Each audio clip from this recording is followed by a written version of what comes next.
Hello, everybody, and welcome to this week's episode of Hard Claim with Viva Sam. I'm Sam, and this is a show where we talk to people who play Blood on the Clocktower and get their player perspective of the game. And joining us for this week's episode is Satan herself. Thank you for joining. Hello, very excited to be here. Yeah, all right. Well, we have a script loaded in. This is This Cannot Go Wrong by Nato Nuts, I think. So Yeah, yes, not of nuts, yeah. Nut of Nuts. I think I had to redo the script, and I think I put it in wrong, but it's fine. It's Um, all good. we've sent out some tokens. You've drawn the Slayer token. So with that in Excellent. mind, if we were chatting on day one, what would you claim to me? Oh, well, I always say this, whenever there's not a virgin on the script, I get so sad because that's my favorite day one claim. But probably on this script? Well, since I'm the Slayer, I kind of have mixed goals. I feel like where I am trying to stay alive, but also whenever I'm a townsfolk that I don't feel like will have a very large impact on the game, I try to make myself more of a social focus than a mechanical focus because I think that lets people who are more mechanically focused sort of stay under the radar. So I would probably ask people for juggles. I would probably do some interesting claims about being the gossip or the savant, possibly even allude to being a pixie somehow, just kind of mix it up a little bit day one. Yeah, and so it's a Slayer ability. Summoner. This has Summoner on it, which I find to be interesting how it changes things up. If there's a Summoner in play, using a Slayer early doesn't even make sense. Yeah, it So, doesn't even really matter. Yeah, so exactly. would you try to hold on to it? I guess for a few days. I mean, it really depends on the game atmosphere. I think personally, I like to roll with it. But as a Slayer, I think that the most important function of the Slayer is to roll out someone from being a demon, not to find the demon. So using it early is not out of the question, even though it's a summoner game, because it helps sort of clear someone who's important. I think even, of course, they could become the demon later, but knowing that they weren't the demon is still a really, really important function.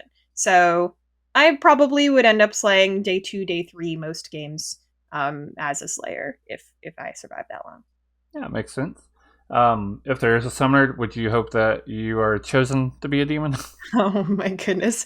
Uh, I mean, on this script, it's not even just that. You can also become a minion because you can get summoned as the Lord of Typhen extra minion, which is just so much fun.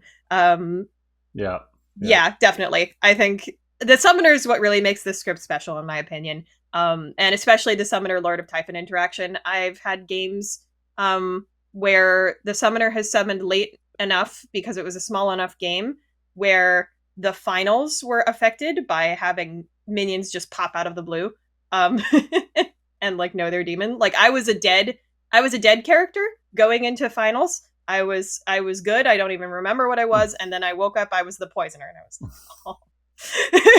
And nobody knows. It was so much fun. So definitely summoner interactions, super fun. I love to be a part of them. Fair enough. Yeah. I was talking to somebody the other day, or earlier today, really, about making a script that has Lord Typhon and Summoner. And then for a while, I was like, I kept going back and forth between whether I like that Jinx or not. But yeah, I think it's probably fine. I don't know. I've never actually played with it, so Yeah, I not mean, those it, two it specific sort of characters. depends on what you like, right? It's very swingy, it's very different. Hmm. But I think it works with the spirit of Lord of Typhon, the Jinx itself. I think it wouldn't make Yeah, personally, yeah, I think it wouldn't make a whole lot of sense otherwise. So yeah, yeah, yeah. All she is right. Well, so we're talking about Blood on the Clock Tower, of course. How did you discover the game, and about how long ago was that? actually quite a while ago. Unfortunately, I'm gonna reveal that I am a bit of a youngin, because I was actually back in high school when I started playing Blood, and that was a while ago. It was pretty early days of Blood on the Clock Tower because I happened to have friends who knew the people who were developing the game at the time. So I think that was 2018, 2019. Again, good bit ago.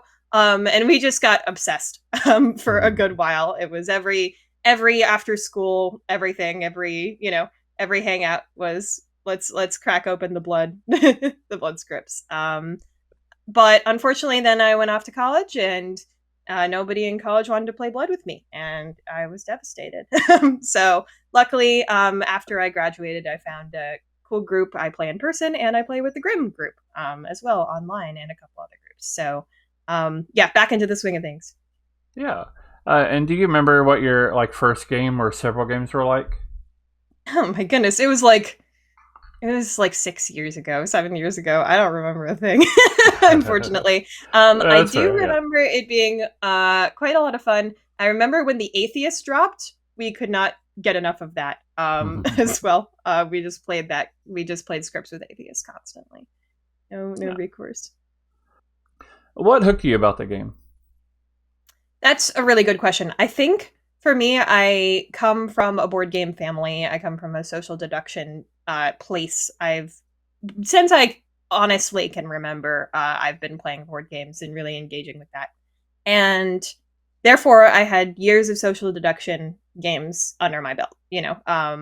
Avalon, The Resistance, Secret Hitler, Werewolf, you name it.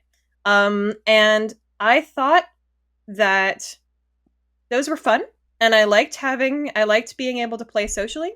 But the thing that really got me about Blood immediately was that everyone had not only their own specific role to play, but there was so much potential for bluffs. There was way more potential to basically deceive people. And not only was there way more potential to deceive people, but as good, you would want to do that too, which is just such a rare thing to emphasize in the social deduction sphere. So it was that variety as a person who was super used to playing social deduction games, and sort of the flipping of the general attitudes and mechanics on their head that initially got me really interested. And then, to be honest, my favorite character type is the outsider. That's what got me to stay. Just a game that thinks about the character type of outsider and uses it is a game that is going to stick around for a long time, because it's just such a great balancing mechanic, and a lot of the outsiders are just so much fun,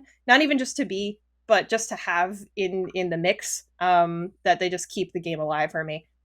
Even minions, demons, townsfolk, they're all great, but I don't know, the outsider is my fave. Yeah, and even starting Trouble Brewing, it really emphasizes talking about outsiders, working with them, trying to figure out if they're telling the truth, not telling the truth. It's really clever, and It is. I also like the idea about how good players have incentives to lie. You have that storyteller sheet that you're supposed to read to new players. Hopefully, everybody is, and it says some good players have an incentive to lie, and it's always funny to watch new people play the game because they usually don't lie. you Yeah, know, for sure. and then they're the fortune teller who's poisoned, or killed night two. But Hmm. then I feel like people take it too far and then like are always lying, and then it kind of like if you Yeah, have and an then you entire kind of yeah scroll back into the same place that you were already. Yeah, yeah, yeah, exactly. yeah It's you have all an about not being predictable, right? Because if you're yeah predictable, exactly. then well, that's the same thing. Like you don't want all of town to lie. I mean, anybody has like a reason to lie, no matter what your character, even if it's just to hide from being getting killed or a poisoner. But for everybody's lying, you're not really probably solving too much either. So Right. Yeah. uh, Speaking of TB and Outsiders, sorry, I was just reminded of this yeah, game that I had so much fun with. And just it's a rare thing to see. Every single outsider in Trouble Brewing claimed day one. It was a Baron game. Every single outsider, and that does include the drunk, because there was a librarian, or no, there was an investigator who saw a poisoner, which was impossible. yeah, that'll do it. It happens. Yep. Yeah, well, we love Trove Brewing, and we'll Me too. we'll usually end up talking about the base scripts later. Although I guess we could talk about it now, but uh, you know so much to be said about Trevor Brewing and it being able to be great for great for new players, but also experienced players. I've run games for people who've played hundreds of games, and they get to in trouble brewing. They're like, I don't know what's going on in a good way. Yes, absolutely. I the one thing I noticed about trouble brewing recently, after playing a really fun trouble brewing game and then playing some other basic 3 games that were a little bit less enjoyable, is just it's not only player proof trouble brewing, but it's storyteller proof too. Like trouble brewing is just so elegantly and cleanly designed that I feel like you can jump into it as a storyteller of pretty much any experience, and you're still going to come out with it out of it with a pretty decent chance of getting everybody to the final 3 and getting everybody entertained. And that's one reason I really like trouble brewing. It's I used to have a bit of a vendetta against it for being simple, but honestly, the further you get into social deduction, the more you realize that the actual mechanic parts of the characters, while they can be fun, are not nearly the most important part. It's all about sort of what narrative you're constructing and how you're sussing it out from other people. And trouble brewing is really nice for highlighting that. Yeah, the social game. We like to talk about Milk sometimes. He has this. I can't remember exactly how he phrases it, but he kind of talks about the circle where players start with trouble brewing, and then when they start moving on to other things, they kind of want the complicated stuff. They don't want to do trouble brewing, and then over time they kind of come back full circle to be like, oh, trouble brewing's like really, the other really stuff's great too, but trouble brewing is like just top tier. It is, and I think actually, while the outsiders are great in trouble brewing, actually I think the star of the show in trouble brewing is the imp. And you realize just how complex the imp makes your world building as you get further and further into the game, because a lot of the time in other scripts, you don't really have as much reason to distrust dead players. But in trouble brewing, you really have to think about all of the worlds where you could possibly have star passes, which just really actually complexifies the amount of worlds you can make, which you wouldn't expect for the base beginner script. But that's something I really love about the imp in particular, and also how it's used in trouble brewing. Plus, everybody loves a joke where somebody's obviously trusted gets killed at night, and everybody goes, "Star pass." Yeah, exactly. Or obviously, that happens, but you have the imp kill a player who's a little suspicious and frame them as a star pass when it wasn't. It's always fun to see. Totally. For you, how does the game compare playing in person versus online? That's a good question. I tend to actually play very frequently both online and in person. So these days I have quite a bit of dual experience. I think that with the way that the app has evolved over the years, it is a really robust way to play the game. And I think they're both about on equal footing for me and how robust and how fun they are. But they are wildly, vividly different. I mean, a lot of the time for me and my in-person group, body language is such a huge part of how you sort of suss people's intentions and motivations and truths out. I think in the in-person space, that's a very big thing with our in-person group, is we play on a campus and in classrooms. So there's a classroom, there's the main classroom that we'll use, and it has a TV, and the TV has just enough space behind it for like 2 or 3 people. So that's kind of like the equivalent of like our potion shop that we're hanging out in in here. They're like, let's go behind the TV. And, these little things end up making their own sort of metas in not only sort of those mental spaces that you make, but also the physical spaces. We have, 2 dual hallways. And I feel like that's a thing that Blood players don't talk quite enough about, is how your physical space as a physical player is going to impact how you're able to play the game. A game played in one room with no exits is going to be so radically different than a game played in one room and you have a hallway, or a game played in one room and you have 2 hallways, or, multiple different rooms, etc. These are all going to be sprouting many different kinds of metas that you can use. And this game is extremely popular in China, and they play around tables and don't go anywhere. That's a totally different way of playing. Yeah. But they also Completely I different think game. they also text each other too, though. So like it's a Ooh. weird thing. Or I think the evil team does. Oh, that's So interesting. I hadn't heard that. That's cool. yeah. It's I mean, I obviously I don't have any experience myself, but that is what I've heard reported before. That makes sense. I think that's. I mean, technology is a wonderful thing. Yeah, yeah, and you have of course I like playing in the one room because technically that's how the game was designed. But you might play at a loud convention or a loud bar, or you might be playing in a quiet house where it's just you all. And then so yeah, that's a good point about the physical location being I guess you call it a dynamic factor of the game. Yeah, exactly. And I feel like on the app, I end up getting tunneled and zoomed into sort of where I'm at and what the people I'm talking to, and I'm not paying as much attention to who is talking to who else. Whereas in person, since I'm crossing over between hallways and rooms and people, it's a lot. We're a lot more careful about who we're talking to, where we're talking to them. Volume, mannerism. I think online is super fun, but I think it's fun in a way where it kind of streamlines the experience. In person is kind of messy in a way that I really like. You have to take into account so many different behavioral factors. Hmm. When I play in person, I have to struggle not to like just talk too loudly when I'm kind of off on the side because somebody else is like 2 feet from you. So it's not very helpful when I realize that I'm telling everybody very loudly that I'm the Undertaker, and probably five other people around me can hear too. Yeah. I'm always modulating my voice level, and something I do with my evil teams, and I need to communicate this better to some of the people I play in person with, is I will be like, okay, so what do you want to do? Very loudly while I'm pointing to stuff on the thing, Hmm. basically talking as if I'm having the exact same conversation I'd have as a good player, but doing sort of like, you know, other mannerisms and stuff like that. Of course, classic trick. Everybody knows this one. What's your three? Point to the three bluffs, but there's more that you can do in that. So I guess that's one thing that I found both success with, because I do think it disguises my conversations decently, but also you gotta clue your evil team in, and sometimes I forget to do that.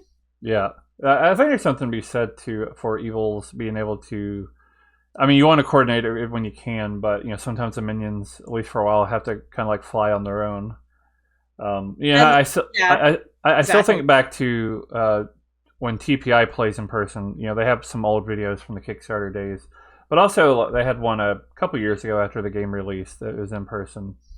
And for the most part, they're just sitting down talking. They do get up sometimes and talk to each other, but most of the conversations happening in a circle, and that's how I've been trying to run my games lately, even online. Is you have short conversations, but then you bring everybody back, and most of the games focus on the group conversation. Yeah, it's a very different game. I think that's a very different game than how I've mostly played, and I would be really interested to see a meta where that's more of what's going on. I'd be interested to try that. Well, come play on hard claim. That's how I run things. Would love to. It's Yeah. also got the bonus of running, let's say, a 15-player game in about 90 minutes. Ooh, that's a fun time. Yeah. Yeah. So when you sit down to play a game and you're about to draw your token, do you hope that it's blue or red? That's a great question. I often don't have a choice. We have a person in our in-person group who records every single game that we do. And myself and another player are just so disproportionately red. And I don't know if me being Satan has anything to do with that. I I mean, don't I know. wasn't going to say anything, but No, it happens a lot. In fact, me and this other player, we have a record of our evil games together, and we try to upgrade our own meta, just the two of us, because we tend to play games where you don't have two minions, just due to player count. So we don't know why. Another player in our group has drawn the demon token exactly 4 times, and we've played, I think, probably over 200 games in person at this point. So statistical outliers. I'm a scientist, so I'm not going to attribute this to anything other than statistical outliers. But I will say I've gotten more experience proportionately as an evil, and I do love being evil. I love being a minion and surprising my demon. That's probably my favorite thing to do. Or being the demon and surprising everybody with kills. I think being a demon and selecting your kills is the most fun way I feel like I can affect the game. For example, there was a game where we were going into the final three, and alive were a couple of people who I couldn't kill for other reasons. Or not I couldn't kill, but would be maybe more negative kills for other reasons, and the Raven Keeper. And I knew that I was the only one who knew that they were the Raven Keeper. So I decided to kill the Raven Keeper going into Final 3. And even though the Raven Keeper therefore learned that I was the demon, or no, actually, learned that a different person was the role that they were claiming, I still got away with it because nobody expected the only person to know that the Raven Keeper was the Raven Keeper to kill the Raven Keeper going into Final 3. So like these are plays I love making as a demon. And then minions, I love sometimes affecting the demon when it is possible. I've killed myself as the Godfather. I love chaos minion, but not chaos, more just like what you think a minion would do, and then 50% of the time I don't do that. It's that sort of calculus. Yeah. There's one minion I really love on this script and I want to play more is the Harpy. I think the Harpy, you can get super creative with what you're doing because it's really up to player discretion how they end up playing the Harpy. So you can really loop in your own evil team into the Harpy, but because players have this subconscious association of the players who get chosen by the Harpy, whether it's the mad player or the player being targeted, are good, it's going to steer them away from those evil worlds, even without you having to say much or do anything. So I really appreciate the Harpy for that. It's a little bit more elegant than, say, the Poisoner in being able to sort of subconsciously move people away from your evil team. Yeah, I love seeing what people do with the Harpy because part of it is you get to choose two targets, so you kind of get to see who's choose who's on the receiving end, and you can kind of see with the Harpy what kind of world they kind of want to be built. This assuming Madness is kind of being ran in a way that actually where it actually works anyway. Yeah. Oh, Madness. Simultaneously, Blood's most inventive mechanic, and it's most confusing and up for interpretation for sure. Even earlier today on Discord, I've been in multiple Madness related discussions. So it's it could be not everybody feels about it the same way or thinks some of the same situations are fun, but alas. But yeah, so on the topic of Madness, what is your thoughts on Madness in this game? Yeah, I think it really depends based on what you're doing with Madness. I think we say Madness as an umbrella term, and of course there's things to talk about there, but I actually think the way it's specifically implemented with each character changes a lot about how it feels to play. So I was just talking about the Harpy. I think the Harpy is a really great example of Madness working pretty cleanly. It's just you have to convince other people that you think another person's evil. And that's honestly not all that complicated. There's edge cases that certainly are, but for the most part, you kind of know how to play that already. And you can bend the things that you would do as the Harpy Mad player to your own benefit while still fulfilling that condition, which I think is the fun of Madness, right? Is it's sort of giving you this alternate lose condition, but I like, restrictions breed creativity, right? If you are being told that you can't do something, or that you have to do something, then you sort of design your game around that, and I think it can be fun to kind of get that signposting. I would say the same is similar of the Mutant. I had made a joke before we started that I was going to ramble about the Mutant for an hour, and well, here we are. The Mutant's probably my favorite Blood on the Clocktower character. It's brilliant to have a character who's supposed to act like a townsfolk, but knows that they're not, and knows that getting found out is going to kill them. Like that's just so fun. It's so fun to have a secret as a good player that you need to keep, and to mold your story to still be believable and serve your goals as a good player while having that restriction. But I do think that certain things like the Serenovis is where it starts to become a little bit complicated in ways that sometimes can be less fun. Being the Serenovis is fun. It's really nice to be able to, do machinations and say, oh, this player should be this, and that would help me craft my story, here, or I'll Madness myself, and then make it more believable, blah, blah, blah, blah. But I do think being the Sarah Mad player can be a little frustrating because there are some instances where acting like the character that you are doesn't mean that you're really outwardly being that character. And it's very hard to sort of know where in that line to rule it as the storyteller. And every storyteller is going to feel very differently about that. So that would be where I'd say it starts to get a little bit messy and difficult. Yeah, I always like looking at the context of Sex and Violets, which is, of course, where you find Mutant and Sarah Novus, and it's a very info-heavy script. Yeah, for sure. And Mutant is not going to be claiming Outsider. They're presumably not going to be claiming Evil. I mean, they can, but they can do both of those things. But on average, they're going to be claiming the townsfolk. If you're claiming the townsfolk, you're going to be claiming something that gets information. And for sure. Generally speaking, same with the Sarah Novus. Either they're making somebody mad as a townsfolk, and again, if you're claiming to be a townsfolk, you should have some information to go with it. Or you might be making somebody claim to be an outsider, which is its own misinfo, because the demon, trying to figure out what demon's in play, it's very important in S&V. So I like how Madness does that. Harpy, again, it's a misinfo. You're getting somebody to paint a world based on whatever they the way not to run Harpy is somebody goes, I think this person's evil, I nominate them. All right, I put up a hand to vote, and that's it. Like it's a little bit more than that. You have to be involved. You have to do that world building. Yeah. And this looks like it'd be a good script for it, because the script, Harpy really depends on a script a lot, but you need reasons to well, ideally you need reasons to paint somebody as evil. You could be like, oh, well, I'm the fisherman, and I think my advice means that so and so is evil, right. Or Savant, or I mean, you could do this with lots of characters on here. Yeah, absolutely. Shugenja, I point this way. I think it's pointing. This person that I'm supposed to be mad about, two people to my left. I think my info is pointing towards them. Yeah, exactly. And then of course Pixie. Pixie is probably one of my favorite characters of the game. It's just Pixie's a great use of madness too. Yeah. Tons of fun. And I think our only example right now, positive madness in the game. You do this thing, you get a bonus.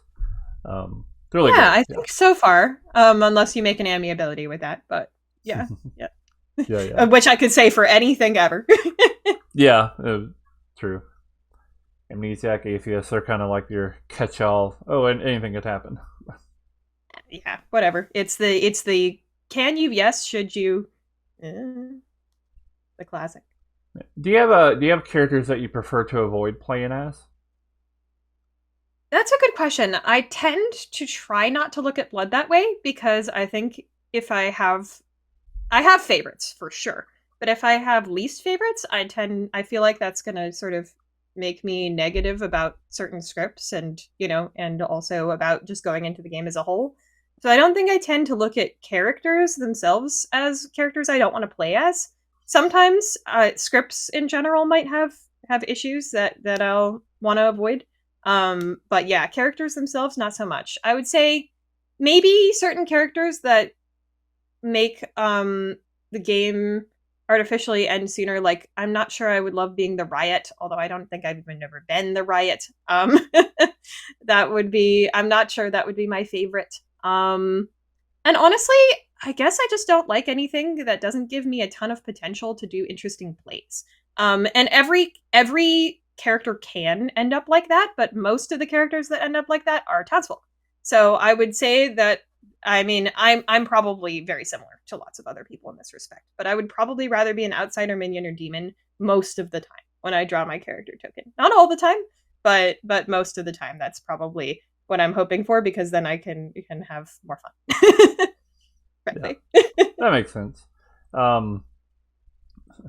As a quick side thing, hypothetically, if a summoner chose you, what demon would you like to be on this script? On this script? Ooh.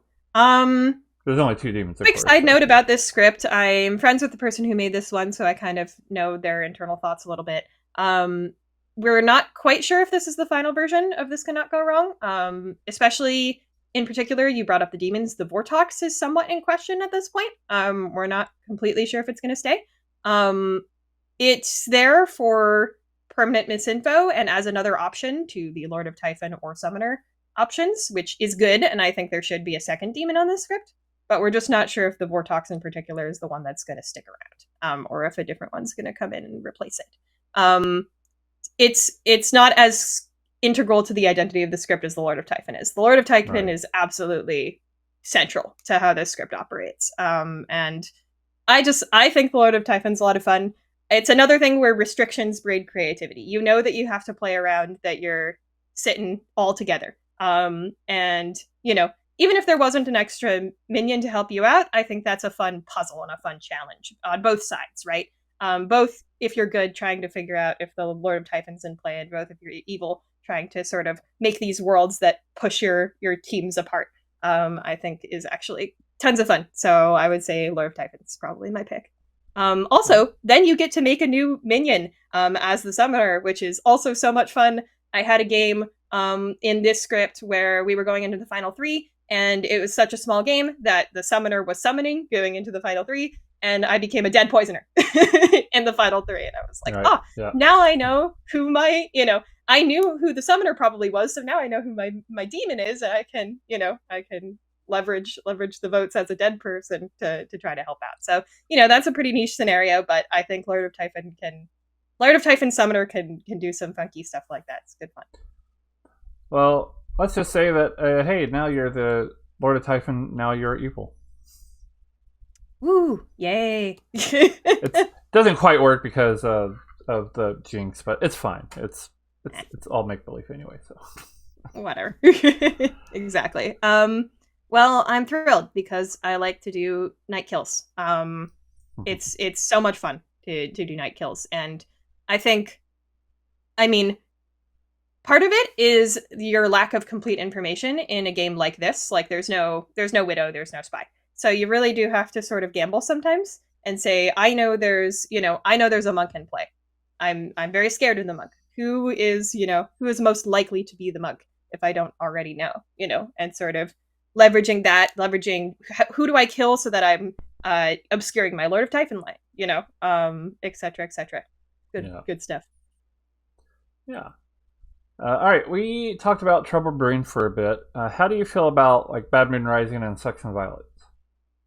Yeah, I think there's good bones to both of those scripts. I like their ideas. Like, I really love that BMR is about gaining information through death. I think that's super creative, shows off a hugely unique side of Blood on the Clocktower as opposed to other games. And I think BMR is generally pretty well designed. The only thing about BMR that I don't often love is how variable of time it takes to play. I'm usually playing in the evenings with friends in person, and online it's not so much of an issue because you can just log off and go to bed. But in person, you gotta make it home and you're kind of in person, you're, expending more energy doing that. So, sometimes we want to play a game in an hour and it takes 2.5 with BMR, and that can be kind of annoying. That's where I would once more recommend coming to Hard Climb to play. Yes, that would be really nice. I would love a condensed BMR game. Yeah, I do not run 2.5 hour games. Yeah, that is good. We try not to. It just sometimes happens anyway. You just got to make those days short. It's true. Especially in BMR, if you get to like day, I ran a game. I think it was last week. It would have been last week. I got to like, it's a 16-player game, I think. And it got to day like 5 and there were 12 players alive. At that point, you're getting a minute to talk. You don't need more than that. Like, you're not learning anything new anyway. So yeah, exactly.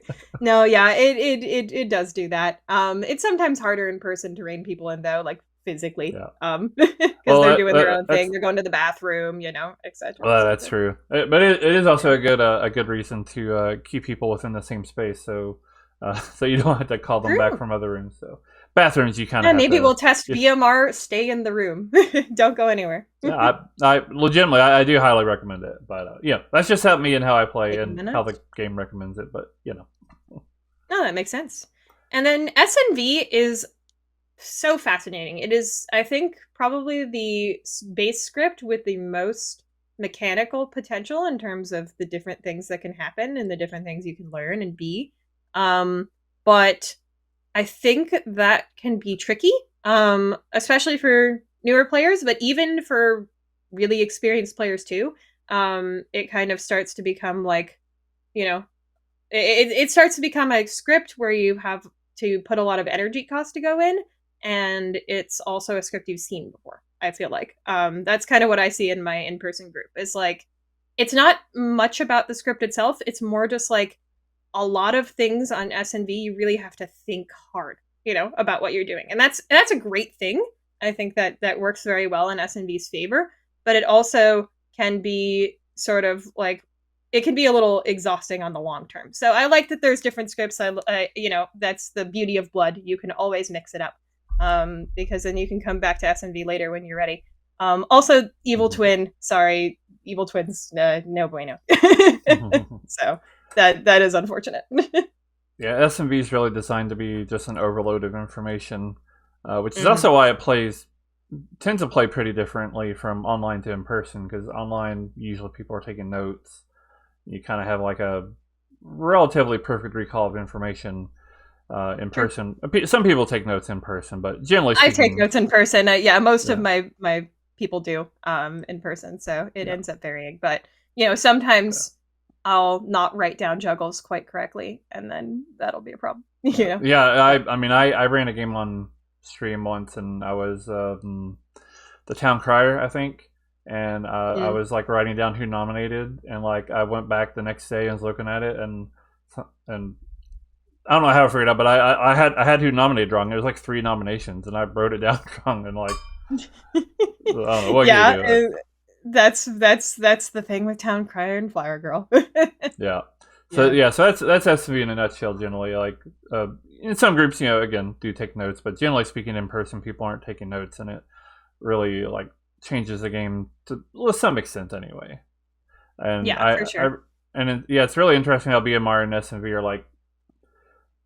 I think I mentioned this in a recent episode, but they're like the same spectrum. They're the same game, but they're like completely opposite ends of the same spectrum. It's really fascinating. Yeah, I mean, I think that the 3 base scripts are sort of tailor-made for that, right? They're sort of saying this is the full breadth of what you can do with just this simple rule set, and each of them ends up being really fun in their own ways. But I do think TB is just evergreen. It's not perfect, but it is just never gonna falter in terms of its quality, in my opinion, no matter how many times you play it. I agree. I always describe it as the most consistent experience. Exactly. Yeah. And a consistently high experience at that. Yeah, exactly. And it's not even consistency in the sense that it's like, oh yeah, you're always going to get a good game. But sometimes your best games and your best stories can come from TV as well. Yeah. I think I've told this story on here before, but we had a game with Nina and I think maybe it's Naomi. It was also they were evil together, and I think I put because I love doing this in SC. I don't think enough people do it. I'm pretty sure I had Virgin as a bluff for a demon bluff, and I love bluffing Virgin. It's so fun. Yeah, and one of them bluffed Virgin, one nominated the other. It didn't work. So everybody built a world where either Nina was evil or I think it's Naomi. Nina's agreeing with me.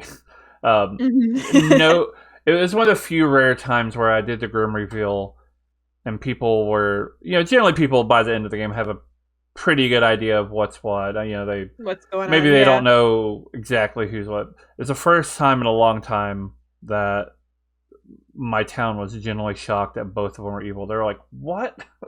As a storyteller, I live for those moments. It's so great. Yeah, so much that's Trouble Brewing. It is, and I think the Virgin Spy interaction is just brilliant as well. I've had spies die early to the Virgin and coast under suspicion, and that's such a fun interaction too. Especially for a character like Virgin, you really need that balancing because otherwise you're gonna just be confirming all over.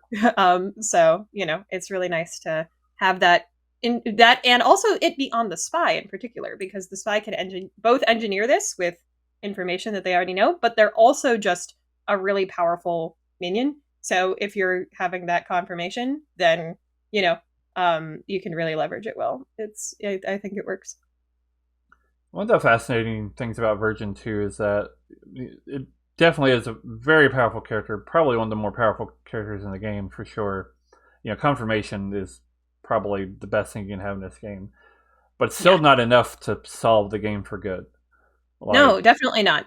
Definitely And not. Which is you get those metas sometimes where it's like, okay, everybody go talk to Virgin, which everybody, if you have the time, should go talk to the Virgin. But some groups focus all on that, and then you're left with a player who has all this information and like is left to sort it out, and they can get it wrong. It doesn't mean that they've solved the game. I don't know. It's just things like that. It's just really interesting, and it's fun to watch groups kind of go through the metas and kind of figure these things out. Yeah, and I mean, I think a character like Virgin is also one of those characters that gets even better with experimental characters because, the Virgin, of course, if you're on a script with like a bounty hunter or a mez on it, that the Virgin isn't necessarily good, but your odds are still pretty good that the Virgin is good, right? And so I like that sort of shifting of the meta that you can get there where people are a little bit doubtful of the Virgin, but they might still talk to the Virgin, and then you can kind of play with that a little bit. Or Marionette also plays really well with the Virgin, I think, both on both sides, but especially the person nominating thinks they're gonna die, they don't, oh no, it's great fun. I do have a different experience with Marionette and Virgin. Oh, do tell. I did have a game. This was on the TPI stream. I was a demon, and my Marionette was next to me, of course. And it was a wrong time to try out the "Don't tell the Marionette that they're not the Marionette." They thought they were the Virgin. The debate. Somebody nominated them. Did not work. They got executed. I got executed. Yeah. I believe this was the gnome reveal game, actually, come to think of it. So you can find this on YouTube. I watched that. Yeah. I did see that. I have a bad track record on that stream for reveal games, but it's whatever. Reveal games are just hard because, you've got, not only are you playing with a character you're not as used to, but you're showing it off to the whole world. It's a toughie. Lots of pressure. Summoner was also a rough one because that game went so badly that Ben was like, "We can't use this on YouTube." I remember that actually. I remember watching that and I was like, "Oh dear."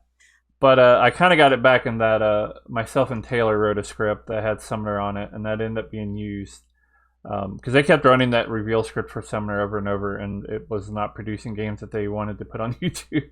And then our script was one of the two script contest winners, and they ran it, and they liked that one enough to use that as the reveal game. So you have the intro from the one stream, and then it cuts to this other to the next totally different game. Yeah, I remember that. Yeah. I mean, some roles are just so script sensitive. Summoner is absolutely one of them. Yeah. Well, the crazy thing is too. So I had experience playing Summoner before it was released, and naturally it's a game I can't fully talk about, but it's a game I won. But it's like nobody will ever really see that. So yeah, it's like, why couldn't that been the reveal game? Put it in your head. It's your reveal. Yeah. So speaking of experimental characters, how often do you all play with some of the more crazier characters? I'm thinking things like Wizard, which is still pretty new, but also like Atheist. I think you said you played a lot of Atheist games for a while. Yeah, I would say back in my old high school days, when I played with them, we'd play every new experimental character every chance we'd got when it dropped, and we'd just we'd play it over and over again. We'd find scripts, we'd make scripts. So I got quite a lot of experience with Atheist metas back in the day. Loads of fun. But I would say these days, we haven't played a Wizard game in person yet. Just hasn't been the right time and the right confluence of factors to do it. And also one of our main players who's there a lot doesn't really like Wizard, so that contributes. It's a very polarizing character, I feel. And yeah, I think it's really more a social game in our in-person games, and mechanics are fun. We play with this script. This is a great example of a script that does have a lot of characters that are kind of a little off the wall. But it's no wizard script or anything like that. And I think it's more the beauty of it is more from the interactions that we have with each other and how we sort of leverage those. Yeah, that makes sense. One other specific character I like to bring up, just because, especially because I'm interested in how it plays. I've asked this before for other people, but how it plays in person versus online. What's your all's experience like with Legion? Legion. Yeah, we have played Legion games. I think in person it's really interesting because you feel even more blindsided by it than you do on online. For example, I was in a Legion game where I was the monk, and I was just completely blindsided because you really do not expect the storyteller to throw a monk in there as one of the three goods, in a Legion game. But also in person, you really would think that you'd be able to snuff out a Legion more easily, right? You'd be able to sort of find that out. But I actually think that in person, it ends up sometimes being a lot more difficult because the Legion are less concerned with acting, with being found out right away. I feel like online it's much easier to kind of see people's faces. It's, everybody's sitting down in town, you're looking at everyone at the same time, and you feel kind of scrutinized in sort of a groupthink way. I feel like in person, you're leveraging more of your individual qualities and being able to sort of do that. And yeah, I think sometimes it works even better in person. I think it's a really interesting demon. I want to play with it more. I definitely want to see sort of how it feels to play more, but I haven't been on the Legion side of the Legion, funnily enough, even though I do tend to play evil more than I have been on the other side. Mm-hmm. So, it's all, I guess it's what's statistically less likely. I guess that's the one that I'm gonna be in. We have a player who there's the meme that they're always evil. They always draw the red tokens. It's not literally true, but you know how it goes. Yeah. But it's hilarious too because whenever there's a Legion game, she tends to draw a blue token. exactly. It's just like exactly reversed. I usually like asking about Legion, especially for people who play in person, just because I think it's like Ben Burns who often says that it's a good demon online, but it's a much better demon in person. I would say the exact same. Yeah, that is how I've experienced Legion. I think it works much better and it's much more interesting in person. Yeah, I agree. Yeah, great. All right, so looking at some of the characters on this script, Plague Doctor is one on here and sounded like one you're interested in. So, what are your thoughts on Plague Doctor? Yeah, well, I plugged this question because I do love Plague Doctor. It's one of my favorite characters, and I think you're really going to get a difference in how people talk about Plague Doctor and what they love. Because for me, if I'm the Plague Doctor, I'm happy, and I know a lot of people, if they're the Plague Doctor, they're not as happy. But if I'm the Plague Doctor, I know some pretty powerful stuff is going to happen in the game. Some stuff that we can probably suss out if I die. And that doesn't mean I want to die, but it does mean that if I do die, there's, both an avenue for me to be more confirmed and also something more interesting and fun is going to happen in the game, and we're going to have to work around that. So I personally like the experience of being the Plague Doctor, and not everybody does. But then also, of course, the Plague Doctor, I think, is one of those rare roles. Not rare. The Blood has a ton of opportunity for storytellers to do fun and interesting things, no matter what. But Plague Doctor is one of those roles that just feels specifically built for the storyteller. It says, "Hey, storyteller, do you want to have some fun? Here's a role for you to have fun." And I, as a person who does occasionally storytell, I think it's a really nice bone to throw there. And of course, then the evil team loves it too. They're like, "Oh, yay, free poison!" Of course, they don't really. It's another fun puzzle for an evil team, and I love when the evil team has puzzles also. When the evil team has to figure something out, I mean, Zahn, for example, one of the newest characters, I think is so cool that the Zahn doesn't know the number. The Zahn has to themselves figure that out and then construct their own game around it. It's not, you're usually supposed to be in a position of power and knowledge as an evil team, and I love when you both get positive effects and you still have a puzzle to figure out as the evil team. So I think the Plague Doctor just kind of has everything in one. And it can lead to some really fun stuff like storytellers being psychopaths and, whatever. Great stuff. Yeah, we have a video up on my YouTube channel on Hard Claim where I got to be the wizard in a Lord of Typhon game, and we also had a Zon. And yeah, it's part of it was interesting to try to figure out, and we did figure it out because um, we had so two of our minions had drawn the Village Idiot token, and they were still a Mm. good player claiming Village Idiot. So we knew that they were a sober Village Idiot, and there was one day exactly, it was day 4, that we knew they had bad information, and that proved to us that that was really rough actually for good because it proved to us that all 4 outsiders were in play, which also meant we knew that a heretic was in play. Ah, I Uh, see. Yep. yeah, of course the challenge Heretic was that protection. there was also a lycanthrope in play. So our Oh, demon couldn't just kill themselves. Yeah, I like it. it Yeah. ended up working out. What good ended up needing to do was execute one of the evil players, because we got to the point where there's like 3 evil players and the lycanthrope, and all the lycanthrope could do was like choose themselves, or which is what they Right. did. And then the demon could choose themselves, and yeah. But anyway, Right. yeah. Right. All that to say, Zon, That makes yeah, sense. definitely part of the. It's an interesting puzzle. Great character. I don't think I've seen anybody say anything bad about Zon so far. Yeah, I think Zon is pretty awesome. One of the ones they made that they were just like, and I think they were really confident in it too. TPI, they were just like, yeah, everybody's gonna like this one. Everybody's gonna be Yeah. happy. Well, they only created it and play tested it for like a month before it released. Wow, that's Yeah. such a quick turnaround. Well, good for the Zon. Yeah. Yeah. And credit to I think James got to play a big part in that. So that's pretty cool. My quick kind of story with Plague Doctor, really it's more of a wizard story, but the first time I ran a wizard was the as a storyteller, the wizard wish was that everybody had the Plague Doctor ability.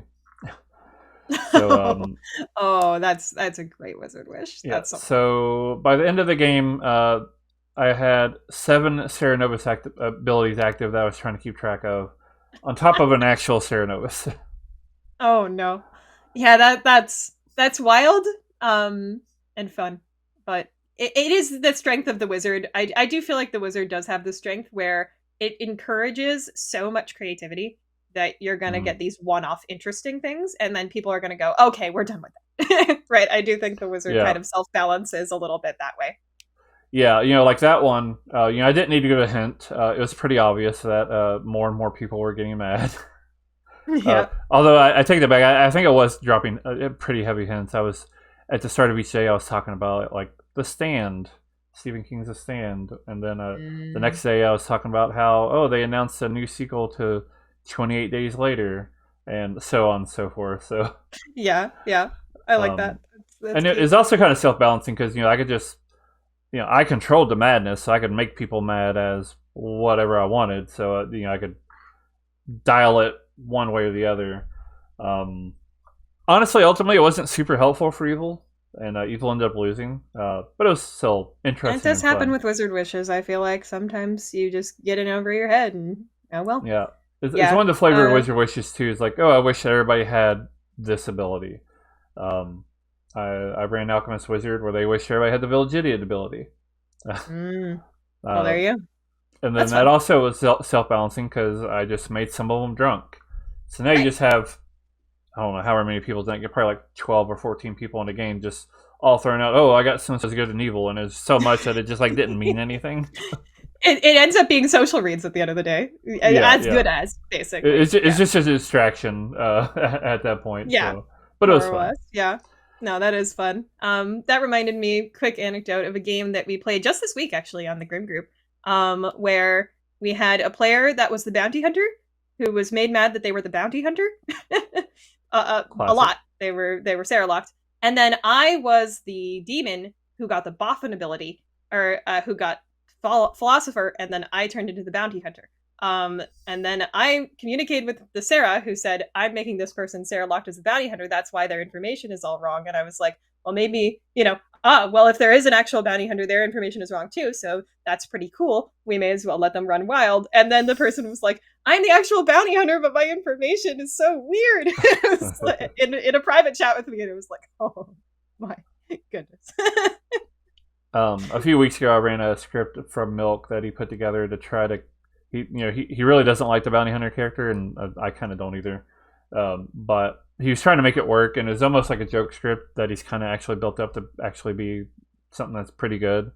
But anyway, he was saying that he's been bounty hunter several times that has never once got a accurate, true information.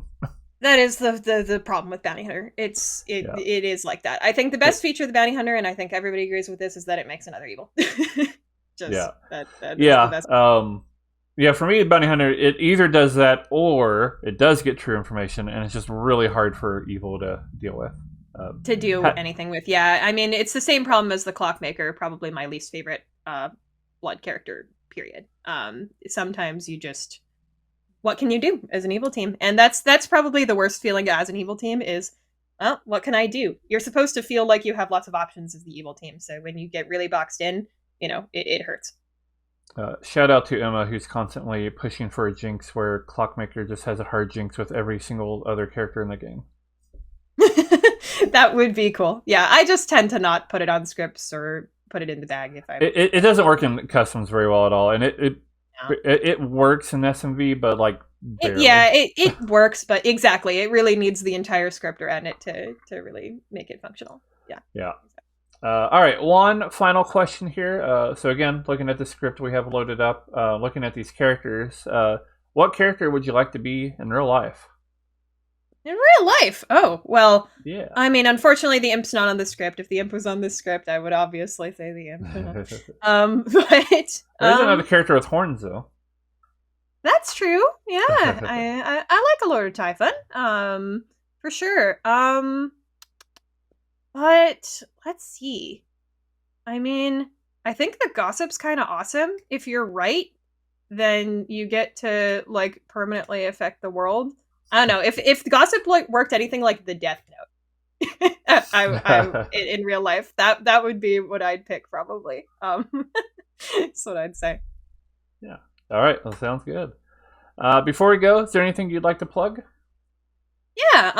I do play on several other blood groups, but the most public one right now is the Grim group. So definitely watch the Grimoire channel. Super fun. I love playing with them. And yeah, hopefully I'll be on Hard Claim as well. And then if you want to hang out with me, just me, I also stream very frequently on Twitch. I stream at least 3 times a week, usually closer to 5 or 6. And that's at Satan Isn't Herself on Twitch. I do speed runs, challenge runs, and other fun stuff. So yeah. All right, we'll have links to those underneath. Satan herself, thank you for joining. Thank you so much for having me. This was tons of fun. I love talking about blood. I do too. It's why we're here. Exactly. Right. And thank you all for watching. We'll be back next week with another episode of Hard Claim.